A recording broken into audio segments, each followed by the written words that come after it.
Hello everyone, welcome to Poonam Education. I hope you all are good. So today we are talking about democracy and its key feature. So first we have to understand that what is democracy. So democracy is a system of government where citizens hold power either directly through elected representative. Basically इसका मतलब क्या होता है, जो हम citizens होते हैं, जो 18 years old होते हैं या 18 plus होते हैं, वो अपना representative खुद चुनते हैं. ये उनके पास एक power होती है, like right to vote. तो यही डेमोक्रेसी एक ही ऐसा गवर्नमेंट का सिस्टम है जिसमें सिटीजन्स अपना क्या करते हैं, रिप्रेजेंटेटिव चूज करते हैं. तो यही this is all about democracy.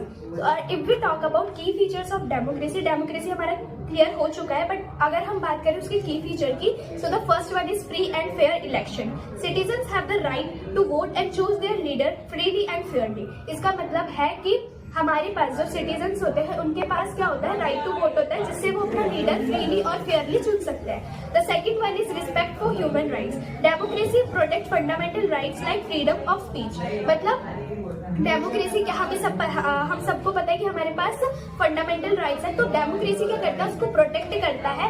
जो एक फंडामेंटल, जैसे हमने एग्जांपल ले लिया फ्रीडम टू स्पीच, क्योंकि डेमोक्रेसी में हमें क्या होता है, अपना पॉइंट ऑफ व्यू रखना पड़ता है. तो क्या होता है कि डेमोक्रेसी हमारा फंडामेंटल राइट्स को प्रोटेक्ट करता है. And the third one is rule of law. The government and its official are subject to and must uphold the law. Government ही क्या होती है, डेमोक्रेसी में गवर्नमेंट ही क्या होती है, लॉ बनाती है और इसी को आगे पास आउट करती है. And next key feature is separation of law. Power is divided among different branches of government, legislative to executive, executive to judiciary. Power क्या होती है, डिफरेंट ब्रांचेस, गवर्नमेंट के डिफरेंट ब्रांचेस पे डिवाइड होती है, जैसे लेजिस्लेटिव और एग्जीक्यूटिव और judiciary. And if we talk about another one, and if we talk about another key feature, so the another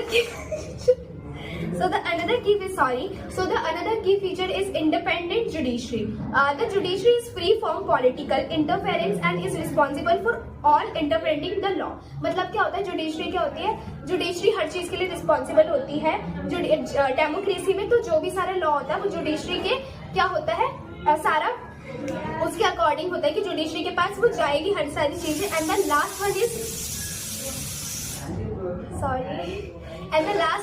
freedom of expression. Citizens have the right to express their opinion freely without fear of representative. मतलब citizens के पास क्या होता है, अपना point of view और opinion रखने का क्या होता है, वो freely अपना opinion और point of view अपना representative के सामने दे सकते हैं. क्योंकि डेमोक्रेसी में आपको यही करना पड़ता है कि अपना opinion अपने representative को बताना पड़ता है, जिससे वो आगे जाके उस पर काम करे. So this is all about democracy and its key feature. I hope this is very useful for you all. If you have any doubt, let me know in the comment section. Thank you so much.